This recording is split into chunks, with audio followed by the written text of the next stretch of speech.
Women over 60. Never accept any man who does these 5 things or you'll regret it. Women over 60. Dating after 60, senior romance. It's not just a second chapter. It's a whole new book with different rules entirely. I want to talk about 5 things no woman over 60 should ever accept from a man, no matter how charming he seems, no matter how lonely the nights have been. Because these aren't just dating tips, they're boundaries that can mean the difference between your peace and your pain. Something changes deep inside us as we age. In our younger years, we made excuses for disrespect. We hoped love could soften a man's rough edges. But after 60, the math changes. Time becomes more precious, energy is more limited, and you simply can't afford to spend your golden years in relationships that chip away at your spirit. This is especially true if you've already walked through the fire. Whether it was divorce, widowhood, or years spent giving more than you received, life after 60 should be about rediscovering your worth, not compromising it again in the name of love. If you've ever questioned whether something you're feeling is a red flag or just you being too sensitive, this message is for you. Because there are certain behaviors that no good man will ever show, and no wise woman should ever tolerate. Before we begin, tap that like button and subscribe to Wise Life After 60, where we uncover the quiet truths of self-worth, boundaries, and the kind of love that honors who you've become. So let's begin this conversation woman to woman, heart to heart, with the first quiet deal breaker you should never ignore. Thing number 1, never accept disrespect disguised as honesty. Did you know that nearly 70% of women over 60 say they've stayed silent in relationships to keep the peace, not because they were unsure of themselves, but because they were made to question whether their hurt was valid in the first place? It often starts with a man who says things like, "Don't take it so personally," or "I'm just being honest." But what he's really doing is hiding sharp words inside soft ones. And dating after 60, that kind of hidden disrespect can be even more dangerous, because it comes wrapped in charm and experience. I remember Helen, a woman from my walking group, sharp mind, great smile. She lost her husband years earlier and finally opened her heart again. She met a man through her book club, well-read, attentive. "Funny, but the compliments started to bend," he told her. "You're lovely even if you're not exactly petite or you ramble a little. But it's cute, things that sound harmless until you hear them again and again." Every time I noticed her shrink just a little, laughing off what clearly hurt, sitting a bit quieter at lunch, fixing her hair more often than she used to. I saw the glow fade, not all at once, but like a lamp on low power. This is what disrespect disguised as honesty does. It doesn't storm in, it seeps. It teaches you to accept less while pretending it's love. A good man doesn't use truth as a weapon. He doesn't speak in ways that bruise, then blame you for bleeding. Real honesty makes you feel safe, even when it's uncomfortable. And for women over 60, especially those learning to love again after loss or loneliness, this matters more than ever. You've done the work, you've come too far. There is no age at which you should have to explain why your dignity matters. After 60, you don't owe anyone your silence. Not for peace, not for companionship, not for a man who thinks being harsh is being honest. And sometimes the control doesn't come through words. It comes through your wallet. Thing number 2, never accept financial exploitation or control. They say love is about trust, but when trust becomes one-sided and tied to money, it's no longer trust, it's control with a smile on its face. Among women over 60, this happens more often than we'd like to admit. A man offers financial help, takes charge of managing expenses, or says he's protecting you from stress. But beneath the surface, something else is happening. Your financial clarity begins to blur, and little by little you stop asking questions. Maybe out of politeness, maybe out of fear of seeming ungrateful. But here's the truth, real love never asks you to surrender your autonomy. The Roman philosopher Seneca once wrote, "A gift consists not in what is done or given, but in the intention of the giver. If the intention is power, not partnership, then it's not a gift, it's a leash."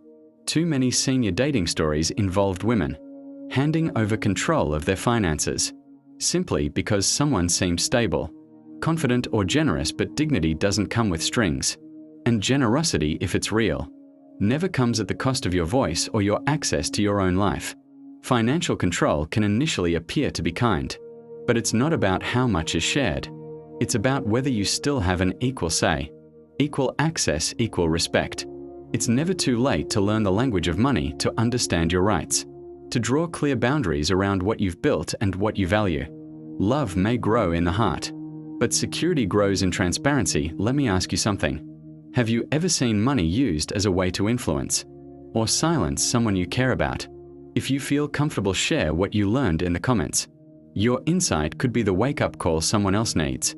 Because when it comes to senior romance, the most dangerous kind of silence is the one that comes with a smile and a bank statement you can't see. And sometimes, even when your finances are safe, your connections to others start slipping away. That's when the next quiet warning sign appears. Thing number 3, never accept isolation from your support network. Sometimes it whispers things like, "They don't really understand you like I do," or "Why do you need anyone else when you have me?" And in senior dating, especially for women over 60 looking for connection, those words can sound romantic at first, but slowly they pull you away from the people who keep you grounded. I'll never forget my friend Marianne, widowed in her early 60s. She met a man online who seemed to bring joy back into her life. At first, we were thrilled for her. She lit up again, but little by little. We saw less of her. She stopped coming to Sunday brunch, didn't answer calls as often. She told us he just needed more of her time, and she didn't want to disappoint him. A few months later, she said something that gave me chills. "He doesn't really like it when I talk to people from my past. He says it keeps me from being present." That's when I knew it wasn't love. It was isolation. That's how it happens. You start trimming your life down to fit into someone else's frame. Friends fade, hobbies disappear. Even your voice gets quieter.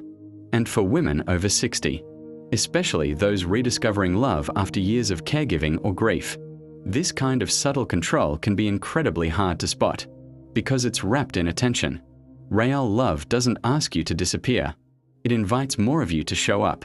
It doesn't make your world smaller, it gently expands it, with room for everything and everyone that matters to you. The ancient philosopher Epictetus once said, "The key is to keep company only with people who uplift you, whose presence calls forth your best." When a man discourages you from keeping close ties to your family, your friends, your church group, your sisterhood, that's not affection. That's a slow disconnection. And over time, it can lead to a dangerous kind of dependency. Senior romance should never cost you the community that shaped you. Have you ever watched someone slowly drift away from everything that once mattered to them? All for the sake of love. It's painful because we know where it leads. That's why the people who truly care about you will want to meet your circle. They'll respect your daughter's opinion. They'll shake hands with your oldest friend. They'll make room, not excuses. And if a man makes you feel like it's us against the world, take a closer look. He may be slowly making himself your only world. The next sign is even quieter but more manipulative. It doesn't pull you away from others. It pulls you away from yourself. Thing number 4, never accept emotional manipulation or guilt. In long-term studies on emotional well-being, women over 60 who felt manipulated in relationships weren't always sure what had happened to them. They just described feeling drained, confused, or not like themselves anymore. That's the thing about guilt. It doesn't arrive like an argument. It creeps in as self-doubt in senior dating. This kind of emotional manipulation often wears the mask of affection. "I just miss you when you're not around. You're all I have," or "It just hurts when you put other people before me." At first, it might feel like love trying to hold on, but soon you realize it's something else entirely. It's love trying to take over. And for women over 60, especially those with lifelong patterns of caregiving, the shift can be hard to spot. You've spent years tending to others, so when someone pulls at your heartstrings, you respond from instinct. Not because you're weak, but because you're generous. I've come to think of guilt like fog. It doesn't slam doors or cause chaos. It just settles in quietly until one day you can't see clearly anymore. You're apologizing for things that aren't your fault. You're afraid to ask for space. You start questioning yourself, but not them.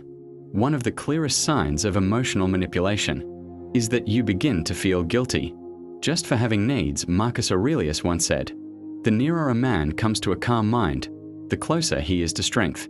But a manipulative man keeps you emotionally unsteady, so you stay distracted, unsure. Off balance, he counts on your empathy becoming your silence. But life after 60 should be the opposite of that. It should be steady, kind, and calm. You've done the hard work, you've built your strength. You've earned your right to emotional ease. You don't owe anyone your constant availability. You don't have to prove your love through discomfort. And you are never responsible for fixing someone else's. Emotional whether love isn't guilt, love is peace, it's trust. It's being able to breathe deeply in someone's presence and still feel like yourself. And if someone uses guilt to keep you from setting boundaries, speaking up or asking for what you need, that's not love, that's emotional control. Because guilt might keep you close, but it will never make you feel whole. Now as we move into the final reflection, let's talk about one of the most overlooked, but deeply important deal breakers. What happens when a man stops caring for your physical health too? Thing number 5, never accept disregard for your health and well-being. What kind of man stays close when you're not at your best? Not when you're dressed up, energized and cheerful, but when you're tired. When you're in pain, when you forget something. When your body needs to slow down. I remember a friend of mine, Deborah 72, sharp as ever but living with chronic arthritis. She met a man after moving into a new retirement community. At first he seemed attentive, even sweet, but the more time they spent together, the clearer it became. He was only interested when she was cheerful and active.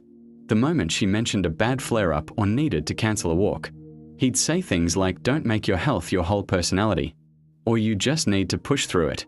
She started hiding her discomfort, just to avoid hearing that tone in his voice.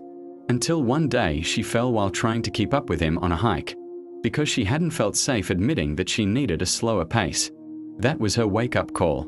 Because senior romance isn't about pretending you're still 40. It's about finding someone who honors the phase of life. You're actually in body, mind, and spirit. Your health isn't a burden. It's part of your truth. And any relationship that makes you feel like your physical needs, your changing body, or your limitations are too much is not one built on love. It's built on performance. Real love listens, it slows down when you do. It waits without resentment. It asks how you're feeling and wants to know the answer. And for women over 60, especially those dealing with chronic illness, menopause, fatigue, or recovery, this kind of support is not optional. It's essential. Any man who sighs when you say you're tired, who rolls his eyes at your doctor's appointment, who mocks your dietary changes or forgets your medication schedule is not seeing you fully. You've spent a lifetime caring for others. Now your body is asking you to care for yourself. And any man who truly loves you will make that easier, not harder. Sometimes we hide our pain, not because it's small, but because we're afraid love might walk away from it. If that's ever been your experience and you feel comfortable, sharing your story could be the gentle reminder another woman needs today. You should never have to choose between love and well-being. The right kind of love honors both. And when you find that when someone meets your care with care, your slowness with patience, your needs with gentleness, that's not just romance, that's sanctuary. Because at this stage of life, love should feel like ease. And after everything you've carried, you deserve nothing less.